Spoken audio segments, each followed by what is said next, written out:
Most people think that successful resellers have access to better inventory. They think there's some secret brands, secret BOLO lists, or somehow valuable items that don't exist in their thrift stores. And honestly, I used to think the exact same thing. When I first got interested in reselling, I looked around at the stores around me and I thought, there's no way that I could make money doing this. But I was completely wrong.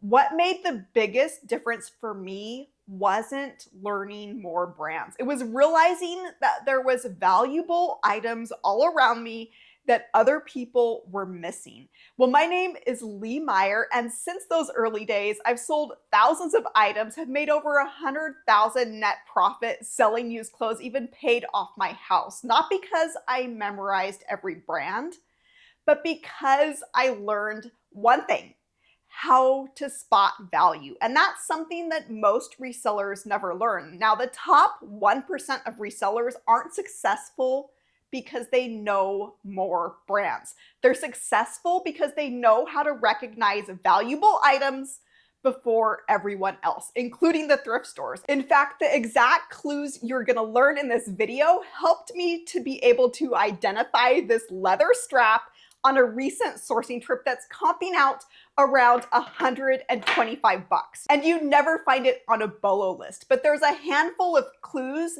that told me that this item might be valuable. And those same clues are how I'm able to find profitable items like this on nearly every single sourcing trip. Whether I'm sourcing in a thrift store, a garage sale, estate sale, or digging through the bins, these clues help me be able to identify opportunities that most people walk right past. In fact, I found this item. It had been sitting there a long time and every other reseller had passed it by. And by the end of this video, you'll know how to do the exact same thing and be able to spot profitable items on every single sourcing trip. So let's get into it.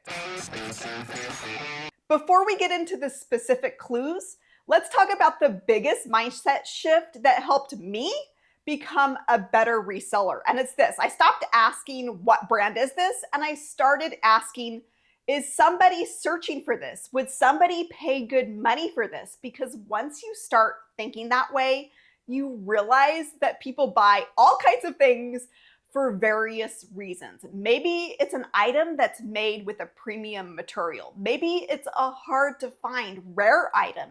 Maybe it's something that's exceptionally well made, super high quality. Maybe it fits with a specific aesthetic or style or look that somebody is after. Maybe it's a vintage or nostalgic item. Maybe it solves a problem. The brand is only one piece of the puzzle. And once you learn how to recognize some of these other clues that create value, you'll stop feeling like you need to look up every single item, which, by the way, is not an efficient way to source.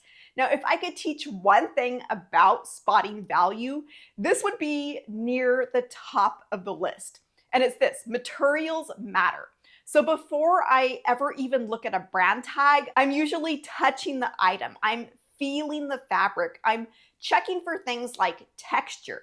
I'm seeing if the item is heavy, if it weighs a lot, because materials oftentimes will tell a story. Silk, linen, wool, cashmere, alpaca, angora, they have their own kind of particular feelings, even camel hair. And you'll get to a point where as soon as you touch something, you're gonna be able to recognize exactly what that is before you ever even pick up a tag. And you can tell that value just by touching the item.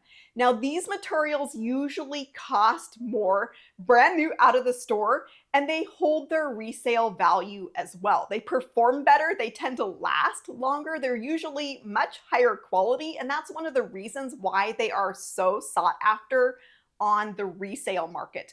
A lot of these are more breathable fabrics, they're more durable, more comfortable. But the big takeaway here is that people are willing to pay more for these. So the more that you do this, the faster you're gonna be able to recognize quality just by feel. And so a lot of times after doing this for a while, I can pick something up and know within a matter of seconds whether it deserves a closer look. When an item feels, say, thin or flimsy or cheap or low quality, I can quickly move on. That one clue alone helps me eliminate the vast majorities, 80 to 90% of the items on the rack. One of the things that I'm constantly paying attention to is weight.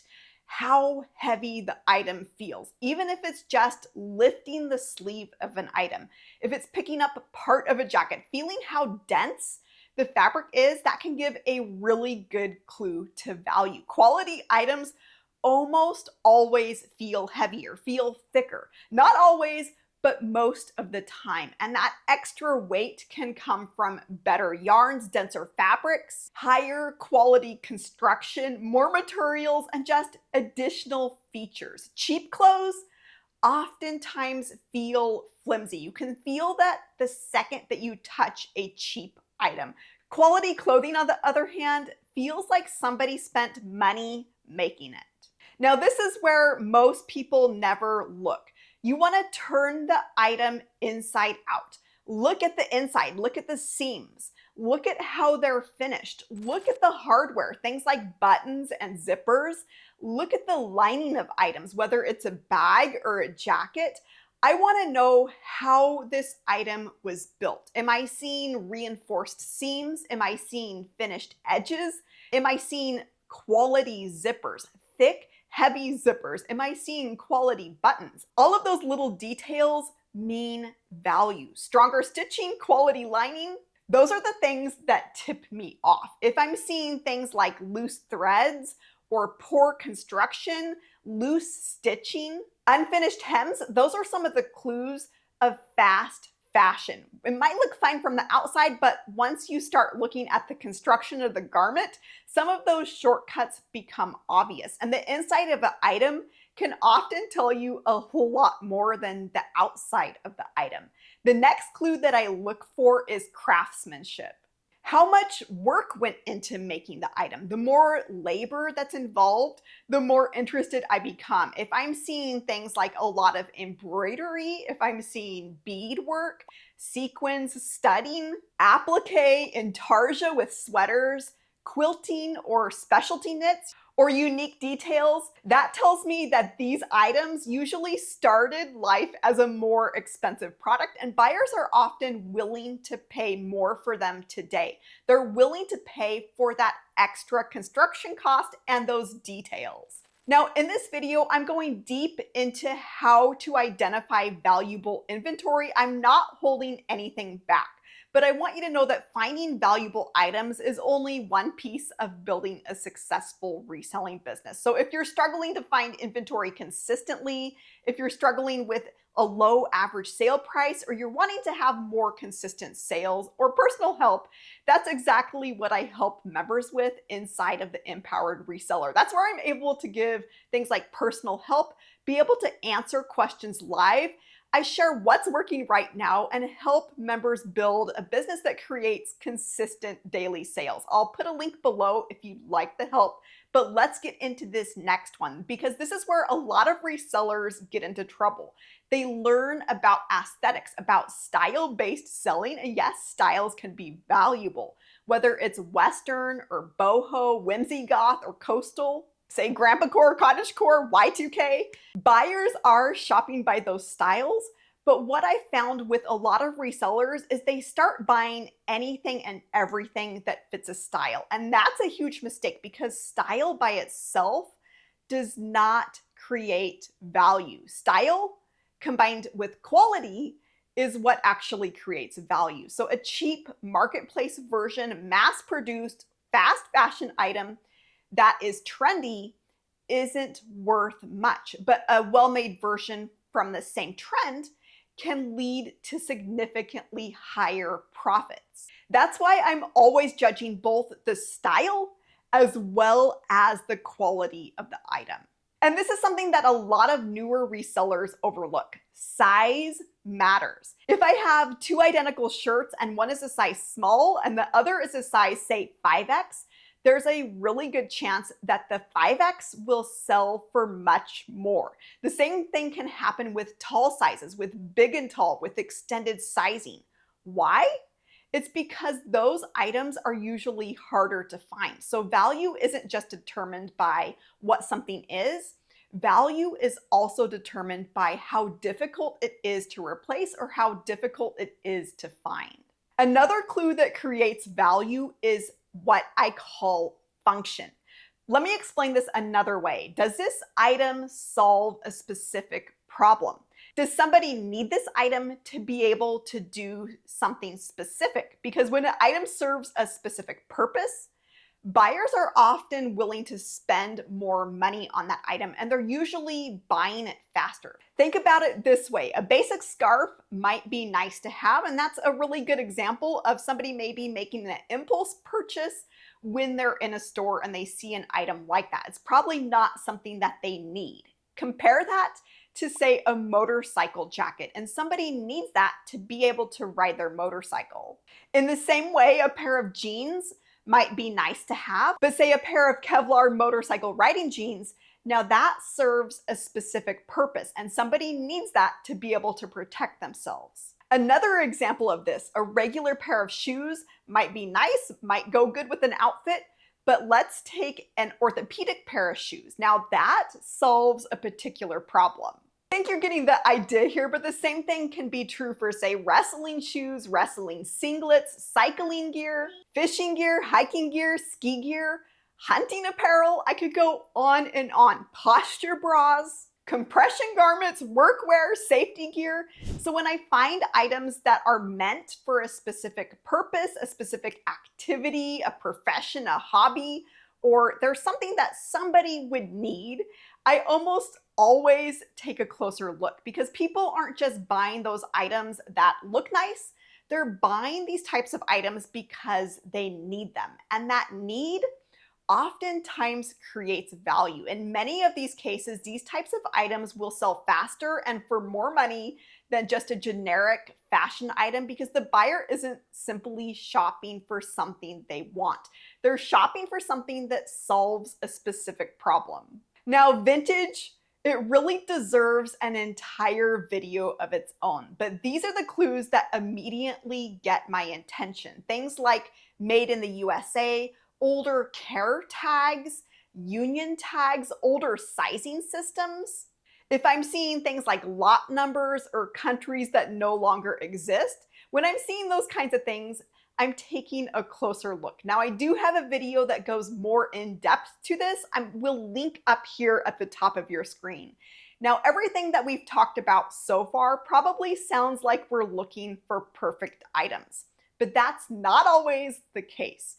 And sometimes flaws can actually create value.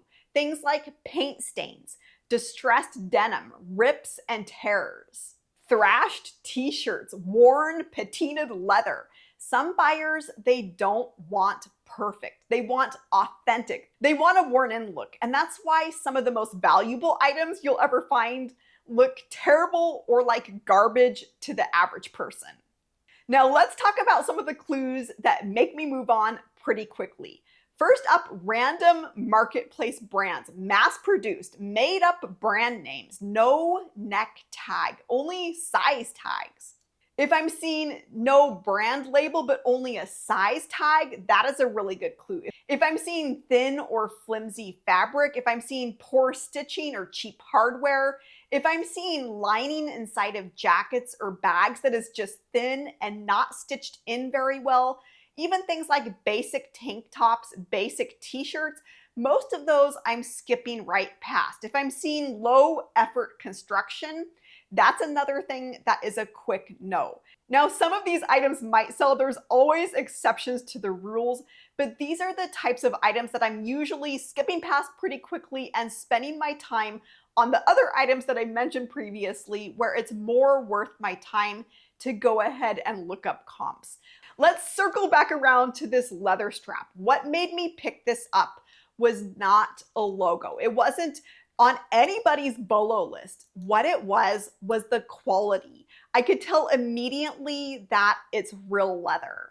I could tell from the thickness of it. I could tell from the hardware. I could tell from the weight of it, the craftsmanship. And those are the clues that helped me be able to identify this as an item worth looking up.